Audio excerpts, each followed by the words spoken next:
Film की शुरुआत रात के अंधेरे में एक बच्ची को दिखाने से होती है। तूफानी बारिश हो रही थी। बच्ची जंगल में बिल्कुल अकेली खड़ी थी। तभी वो एक पेड़ के पास जाकर चाकू से वहाँ क्रॉस बनाने लगती है। अब इतनी ही देर में यहाँ बच्ची की मॉम भी आ गई, जिसका नाम मैरी था। दोनों जंगल में बने एक घर के सामने आकर रुकती है। मैरी अपनी बेटी को घर के बाहर ही खड़ा करके अंदर जाती है। यहाँ वो एक बुरी औरत से मिली, जिसका नाम एम्ब्रोस था, जो एक विच चुड़ैल थी। अब एम्ब्रोस मैरी से पूछती है कि क्या काम है तुम्हें और किस लिए आई हो। तब मैरी कहती है कि मैं एक औरत पर काला जादू करवाना चाहती हूँ, ताकि डीमन शैतान उसे अपने कंट्रोल में करके उसके जिस्म में आ जाए। इस पर एम्ब्रोस काम के पैसे और उस औरत का खून मांगती है, जिस पर काला जादू करवाना था। पैसे और खून लेने के बाद एम्ब्रोस मैरी को एक चाकू देती है, ये कहकर कि जब औरत पर काला जादू हो जाए तो उसके गले पर इस चाकू से क्रॉस का निशान बना देना, ताकि वो वापस ना आ सके। मैरी पूछती है कि कर्ज के पूरा होने का कैसे पता चलेगा। एम्ब्रोस कहती है कि कर्ज के पूरा होते ही उसके गले से डीमन की 3 उंगलियां निकलकर बाहर आने लगेंगी। ये बताकर एम्ब्रोस खून पी जाती है, साथ साथ मंत्र भी पढ़ने लगी। और अब थोड़ी ही देर बाद टेबल पर रखी मोमबत्तियां बुझ जाती हैं, जिसके साथ ही एम्ब्रोस को अजीब तरह की आवाजें आने लगती है, जो सिर्फ कर्स्ट इंसान को ही सुनाई दिया करती थी। पर यहाँ सोचने वाली बात ये है कि एम्ब्रोस को ये आवाजें क्यों सुनाई दे रही थी, जिसके साथ ही उसे पता चल भी गया कि असल में मैरी ने मुझ पर ही काला जादू करवा के कर्स्ट किया है। वो गुस्से में मैरी से पूछती है कि ये सब क्यों किया और तुम्हारे पास मेरा खून कैसे आया। मैरी गुस्से में बताती है कि ये मेरी बेटी ने निकाला था जब तुम सो रही थी। और अब तभी एक डीमन पूरी तरह से एम्ब्रोस को पोजेस्ड कर लेता है। मैरी चाकू से एम्ब्रोस के गले पर क्रॉस का निशान बना देती है। इतनी ही देर में मैरी की बेटी भी अंदर आ गई, जिसे वो बाहर खड़ा करके आई थी। उसे देखते ही एम्ब्रोस जल्दी से पकड़ लेती है, ताकि मेरी अंदर का डीमन उसके अंदर चला जाए। पर जब डीमन की उंगलियां उसके अंदर जाने लगी थी, तो बच्ची दांतों से उसकी उंगली पर काट लेती है, जिसके बाद दोनों माँ बेटी वहाँ से भागकर बाहर आ जाती है, जबकि घर के अंदर एम्ब्रोस डीमन की वजह से चिल्ला रही थी। अब हम एक रिचुअल जादू वाली किताब को देखते हैं, जो दरअसल डीमन की ही थी। उसके अंदर मैरी की तस्वीर रखी हुई थी, जिसका मतलब एम्ब्रोस ने उस पर जादू किया था, जिसका बदला आज उसने ले ही लिया। अब यहाँ से कहानी आ जाती है 3 महीने के बाद। हम एली नाम की एक लड़की को देखते हैं, हर वक्त उदास दुखी रहने लगी थी, क्योंकि हाल ही में उसकी मॉम की मौत हो गई थी। यही वजह है कि अब एली अपने इस घर को बेचकर शहर में जाना चाहती थी। एली जब किचन में काम कर रही थी, तो अचानक ही म्यूजिक प्लेयर पर उसकी मॉम का पसंदीदा म्यूजिक अपने आप ही बजने लगता है, जिससे वो काफी डर गई। जल्दी से जाकर म्यूजिक प्लेयर को बंद कर देती है। उसने ये भी नोटिस किया कि कुछ देर पहले मैंने जिस फोटो फ्रेम को उल्टा करके रखा था, वो भी अपने आप ही सीधा हो गया था, जो देखकर फिर से उसे अजीब लगने लगा। थोड़ी देर के बाद एली अपनी मॉम के कमरे में गई। फोटो एल्बम निकालकर तस्वीरों को देखने लगती है, जहाँ उसकी मॉम ने एली और उसकी डैड की तस्वीर पर निशान लगाकर चेहरों को खराब किया हुआ था। थोड़ी ही देर में फोन की बेल बजी, तो एक लड़की कहती है कि तुम्हारे लिए एक जॉब है, मैं एक औरत की केयर टेकर हूँ। तुम्हारी मॉम ने उस औरत एम्ब्रोस की देखभाल के लिए तुम्हारा नाम लिखवाया था, क्योंकि उसने बताया था कि तुम एक नर्स भी हो। अब ये सुनकर एली सोच में पड़ गई, इसीलिए वो अपने दोस्त को सारी बात बताकर उससे मशवरा मांगती है। तब उसकी दोस्त उसे ये जॉब करने का कह देती है। इसी बीच उसकी दोस्त ने नोटिस किया कि एली के बाजू पर मोटा सा गोल निशान है। पूछने पर एली बताती है कि बचपन में मेरी मॉम ने जबरदस्ती सिरिंज से मेरा खून निकालने की कोशिश की थी, जिसकी वजह मुझे पता नहीं है। रात को एली जब सो रही थी, तो इसी सपने से कि मेरी मॉम मेरा खून निकाल रही है, डरकर एली की आँख खुल गई। वो उठकर सीधा बाथरूम जाती है। कमरे में किसी के होने का एहसास हुआ, जो चीज एली महसूस नहीं कर पाती। यहाँ तक कि जब वो मौत हो रही थी, तो हम उसके पीछे से किसी को गुजरता हुआ देखते हैं। अचानक ही उसे अपनी मॉम की आवाज सुनाई दी, जो उसे ही बुला रही थी। चेक करने वो जब आगे बढ़ी, तो सामने उसकी मॉम का भूत खड़ा हुआ था, जो एली को बुरा भला कहकर उसे डरा रही थी। एली भी काफी डर जाती है। अगली सुबह जब उसकी दोस्त आई, तो एली ने कल रात होने वाले वाकये के बारे में उसे बता दिया। उसकी दोस्त मशवरा देती है कि तुम किसी दिमाग के डॉक्टर को चेक करवाओ। दरअसल ये चीजें तुम्हें इसलिए दिखाई दे रही है, क्योंकि तुमने इन्हें अपने जहन पर हावी कर लिया है। बातों के दौरान ही म्यूजिक प्लेयर में उसकी मॉम का पसंदीदा म्यूजिक फिर से बजने लगता है, जहाँ इस बार एली के साथ साथ उसकी दोस्त भी काफी घबरा गई। अब एली इन चीजों से तंग आ गई थी, तो घर से बचने के लिए वो इस जॉब को कबूल करने के लिए राजी हो जाती है। इसलिए दोनों एम्ब्रोस के घर जाने के लिए निकल पड़ती है। घर जंगल के बीचों बीच काफी अजीब जगह पर था, जहाँ आकर एली को एहसास हुआ जैसे यहाँ मैं पहले भी आ चुकी हूँ।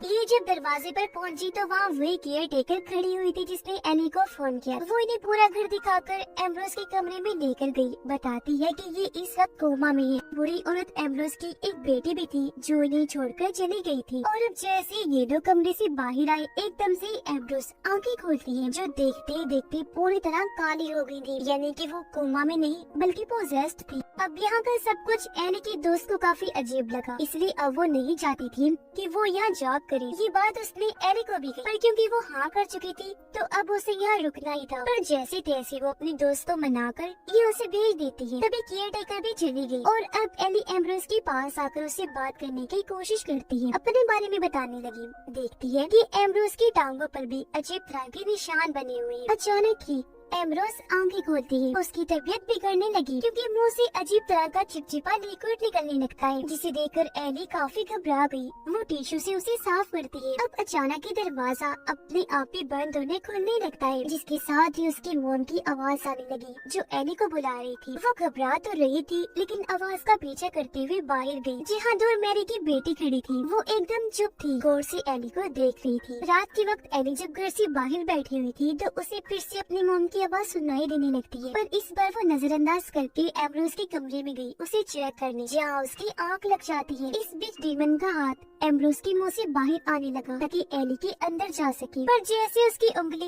एली के मुंह के पास आई तभी फोन की बेल बज जाती है, जिससे एली की आंख खुल गई और डीमन का हाथ वहाँ से गायब हो जाता है। फोन पर उसकी दोस्त होती है जो उसका हालचाल पूछ रही थी। और अब अचानक ही जोर से खिड़की पर आकर कोई चीज लग जाती है, जिससे खिड़की का कांच टूट गया। चेक करने एली जब बाहर आई तो दरवाजे के सामने गला सड़ा सेब पड़ा हुआ था, जिसके साथ एक नोट को भी लगाया हुआ था। उसे वार्न किया जा रहा था कि वो यहाँ से चली जाए वरना अच्छा नहीं होगा। एली देखती है कि सेब में से कीड़े निकल रहे हैं, इसलिए वो फौरन सेब फेंक देती है। उसे अजीब लगा इसलिए पुलिस को यहाँ बुला लेती है। पुलिस ऑफिसर जब आया तो सेब को देखकर कहता है कि ये किसी बच्चे की शरारत लग रही है। आगे वो बताता है कि इस जगह के बारे में कई सारी अजीब बातें मशहूर हैं, लेकिन मैं उनको सिर्फ मनगढ़ंत बातें ही समझता हूँ। अगली सुबह एली जब जॉगिंग कर रही थी तो उसे फिर से मेरी की बेटी नजर आती है। इस बार भी वो शांत खड़ी होकर एली को ही देख रही थी। यहाँ वो उसे बात करने की कोशिश करने लगी, लेकिन वो बच्ची बिना कोई जवाब दिए वहाँ से भाग जाती है। घर आने पर फिर से उसकी दोस्त का फोन आया। एली जब फोन उठाती है तो उसकी दोस्त ने बताया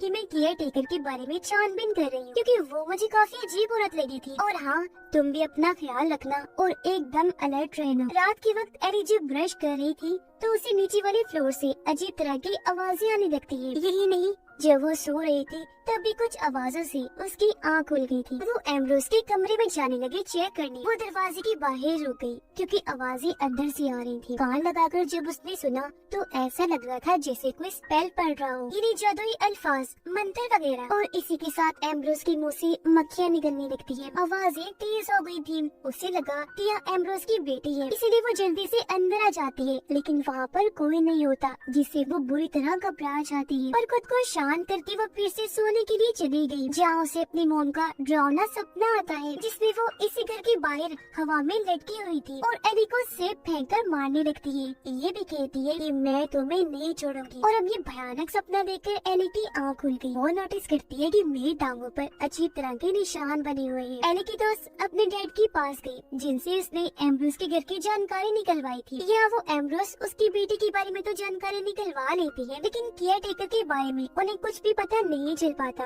उधर एली से मिलने मैरी और उसकी बेटी आते हैं। यहाँ मैरी अपनी बेटी को इसलिए लाई थी ताकि वो एली से माफी मांगे, क्योंकि उसने ही उस रात सेब के साथ वो नोट फेंका था। साथ ही वो एली को ये भी कहती है कि तुम्हें यहाँ नहीं होना चाहिए, मैं तुम्हें बस स्टेशन तक छोड़ आती हूँ, मैं घर चली जाओ, क्योंकि यही तुम्हारे लिए बेहतर है। एम्ब्रोस तो कब की मर चुकी है और अंदर जो लेटी है वो एम्ब्रोस नहीं, एक डीमन है। उसकी बातों पर एली को यकीन नहीं आता, इसलिए मैरी बताती है कि दोनों माँ बेटी को मैंने हेल में कैद किया था। अब एम्ब्रोस की बेटी अपनी माँ और खुद को वहाँ से आजाद करना चाहती है, जिसके लिए उन्हें एक जवान लड़की का जिस्म चाहिए, और वो हो तुम, जो उनको मिल गई। और अब वो तुम्हारे जरिए अपना ये मिशन अंजाम देंगी, तुम्हें एक तरह से अपने लिए इस्तेमाल करेंगी। ये सुनकर भी एली को यकीन नहीं आता, इसलिए वो पुलिस को यहाँ बुलाने की धमकी देती है। मैरी को कहती है कि जाओ यहाँ से, क्योंकि तुम फजूल बातें कर रही हो और तुम्हारी बेटी चोर है, इसने मेरा फोन चुराया है। मेरी कहती है कि मेरी बेटी कोई चोर वोर नहीं है, वो तुम्हें बस वार्न करने आई थी कि तुम यहाँ से चले जाओ। एली कहती है कि अगर यही बात है तो ये चीज वो जुबान से भी तो कह सकती थी ना, ये बोलते क्यों नहीं है। इस पर बच्ची अपना मुंह खोल कर दिखाती है और मैरी बताने लगी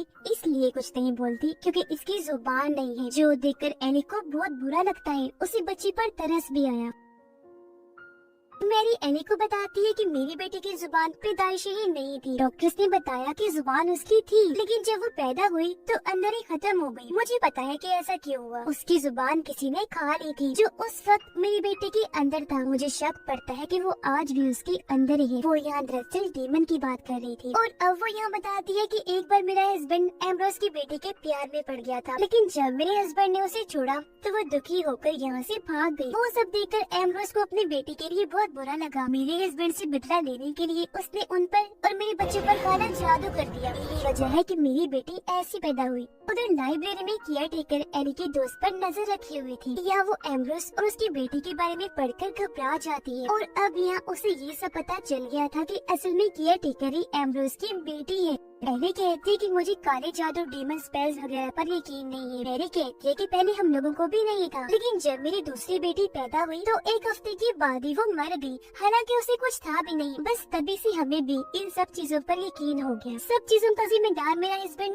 खुद को मानती थी। जिसके बाद मैंने और मेरी बेटी ने एम्ब्रोस से इस चीज का बदला लिया। जिसके बाद वो फिर से एली को वार्न करती है कि वो यहाँ से चली जाए और खुद भी चली जाती है। एली की दोस्त जो पहले ही काफी घबराई हुई थी, एली के लिए फिक्र होने लगी, इसीलिए वो फौरन वहाँ जाने के लिए निकल जाती है। रास्ते में बार बार वो उसे कॉल भी कर रही थी, लेकिन एली फोन नहीं उठाती। उधर एली को फिर से अजीब आवाजें आने लगी तो चेक करने वो फिर से एम्ब्रोस के कमरे में गई, लेकिन वहाँ उसे कुछ भी अजीब नहीं मिलता। वो जब किचन में गई तो काम के दौरान उसे फर्श पर बने खुफिया दरवाजे का पता चल जाता है। ये दरवाजा खोलकर एली बेसमेंट में आ गई, जहाँ भी स्पेल्स डीमन के निशान बने हुए थे और इससे जुड़ी कई सारी चीजें भी वहाँ पड़ी हुई थी। यहाँ डीमन की वो किताब भी थी जो हमने शुरुआत में देखी थी, जिसके अंदर मैरी की तस्वीर पड़ी हुई थी, साथ ही उन लोगों की भी जिन पर एम्ब्रोस ने काला जादू स्पेल किया था। यहाँ एली को अपने डैड की भी तस्वीर मिली, मतलब उसकी मॉम ने भी अपने हस्बैंड पर काला जादू स्पेल करवाया था। यहीं पर एली को खून की छोटी सी बोतल भी मिली जिस पर उसका ही नाम लिखा हुआ था। ये देख उसे काफी हैरत हुई, लेकिन तभी वो हाथ से छूटकर नीचे गिर गई, टूट जाती है। उसका सारा खून जाया हो जाता है। अब तक एली खुद भी काफी डर गई थी, इसलिए वो ऊपर जाकर अपने दोस्त को कॉल करने लगी, लेकिन फोन लग ही नहीं रहा था। उधर एली की दोस्त के पास कोई एली बनकर मैसेज करता है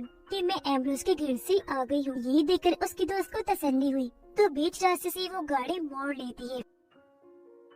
अब एली को फिर से अजीब आवाजें आने लगी, इसलिए वो एम्ब्रोस के कमरे में गई चेक करने। वो उसकी गर्दन देखती है जहाँ पर क्रॉस का निशान बना हुआ था, और ये देखकर अब उसको मैरी की बातों पर यकीन हो गया था। वो डर गई, जल्दी से भागने की कोशिश करती है, लेकिन दरवाजा नहीं खुलता क्योंकि किसी ने लॉक कर दिया था। और तभी बेड के नीचे से एली की मोम का भूत निकलकर बाहर आता है, बुरी तरह उसे डराने लगता है। जिसके बाद एम्ब्रोस के मुंह से डीमन का हाथ बाहर निकलकर एली की तरफ बढ़ने लगा। वो डर गई, जोर जोर से चिल्लाने लगती है। उधर एली की दोस्त जब उसके घर आई तो यहाँ उसे वो नहीं बल्कि केयर टेकर मिली, यानी कि एम्ब्रोस की बेटी, जिसका मतलब कि एली का फोन इसके पास था और इसने उसके दोस्त को मैसेज किया था। वो एली की दोस्त के पेट में चाकू घुसा देती है। उसने भी जवाबी वार किया। वो उसे कांच की बोतल मारकर भागने की कोशिश करती है, लेकिन पीछे से आकर वो एली की दोस्त को पकड़ लेती है। एली भी बचकर कमरे से बाहर आ गई थी। वो एक जगह बैठी हुई थी कि तभी यहाँ पुलिस ऑफिसर दोबारा आ गया। एली उसे बताती है कि एम्ब्रोस मर चुकी है, लेकिन वो यकीन नहीं करता क्योंकि उसे अंदर से आवाजें आने लगती है, जहाँ वो एली के मना करने के बाद भी अंदर चला जाता है। इवन एकदम से ऑफिसर पर झपट पड़ा, नीचे गिराकर उसकी जान ले लेता है। काफी देर तक भी ऑफिसर क्योंकि बाहर नहीं आया, इसलिए एली अंदर जाकर चेक करती है, जहाँ डेमन ऑफिसर की लाश को खा रहा था। ये भयानक नजारा देखकर वो डर गई, जल्दी से भागकर बाहर आई। दूसरे ऑफिसर से मदद मांगने लगती है, लेकिन तभी अचानक एली की दोस्त अपनी गाड़ी लेकर वहाँ आ जाती है। उसने गाड़ी जोर से ऑफिसर की गाड़ी को मारी, जिससे ऑफिसर की मौत हो जाती है। गाड़ी का भी बुरा हाल हो गया, लेकिन इसमें एली की दोस्त भी काफी काफी जख्मी हो गई थी। एली को बहुत बुरा लगा। वो गाड़ी का दरवाजा खोलकर अपने दोस्त को बाहर निकालती है, पर यहाँ एक ट्विस्ट आया। पता चला कि वो एली की दोस्त नहीं बल्कि एम्ब्रोस की बेटी है, जिसने उसके दोस्त को मार दिया था और अब वो यहाँ उसके चेहरे की जेल लगा कर ही आई थी,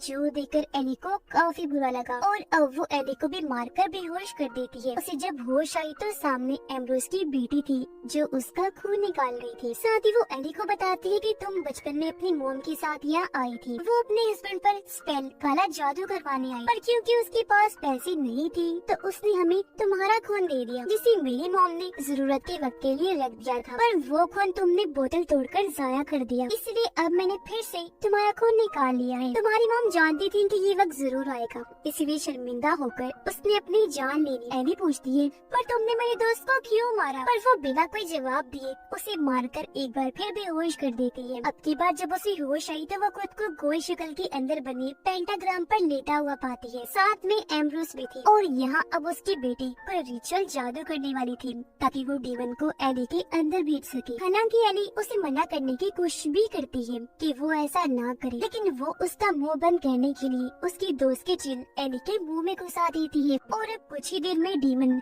एम्ब्रोस के जिस्म को चीर कर बाहर आने लगता है, जो देखकर वो काफी घबरा गई क्योंकि वो तो ये अपनी मॉम को ठीक करने के लिए कर रही थी, लेकिन यहाँ पर उल्टा ही हो गया। और अब इससे पहले डीमन एली के अंदर जाता मैरी यहाँ पर आ जाती है। वो एम्ब्रोस की बेटी का गला घोटकर उसकी जान ले लेती है। वो अब खुद स्पेल्स पढ़कर डीमन को एली से दूर हटाने लगती है। तब डीमन उसे छोड़कर अब मैरी को पकड़ लेता है। तभी एली आजाद होते ही चाकू लेती है और डीमन की पीठ पर क्रॉस का निशान बना देती है, जिससे वो तड़पने लगता है। फौरन यहाँ मैरी की बेटी भी आ गई, जो डीमन को आग लगा देती है और अब डीमन पूरा जलने लगा। साथ ही घर को भी आग लग जाती है। हर चीज जलकर राख होने लगी, जबकि ये तीनों बाहर आ गई। आग में जलकर एली की मोम का भूत भी खत्म हो जाता है और तभी दरवाजा बंद हो जाता है। एली अपनी मोम की पसंदीदा सीढ़ी तोड़कर उनकी कब्र पर जाकर रख देती है। फिर अगले दिन जब हॉस्पिटल में वो काम कर रही थी तो एक बंद वार्ड में जाने पर उसे सामने एम्ब्रोस की बेटी दिखाई दी, जो काफी जख्मी हालत में एली की मॉम का पसंदीदा गाना गा रही थी। डरावनी बात ये थी कि उसने सभी मरीजों को मारकर वहाँ लटकाया हुआ था, जिससे हम समझ पाए कि उस दिन एम्ब्रोस की बेटी मरी नहीं थी बल्कि सिर्फ बेहोश हो गई थी और अब डीमन उसके अंदर आ गया था। ये देखकर एली बुरी तरह डर गई, जोर जोर से चिल्लाने लगती है। मतलब इतनी आसानी से वो एली का पीछा छोड़ने वाली नहीं। और इसी भयानक एंडिंग के साथ ही इस फिल्म की कहानी यहीं पर खत्म हो जाती है।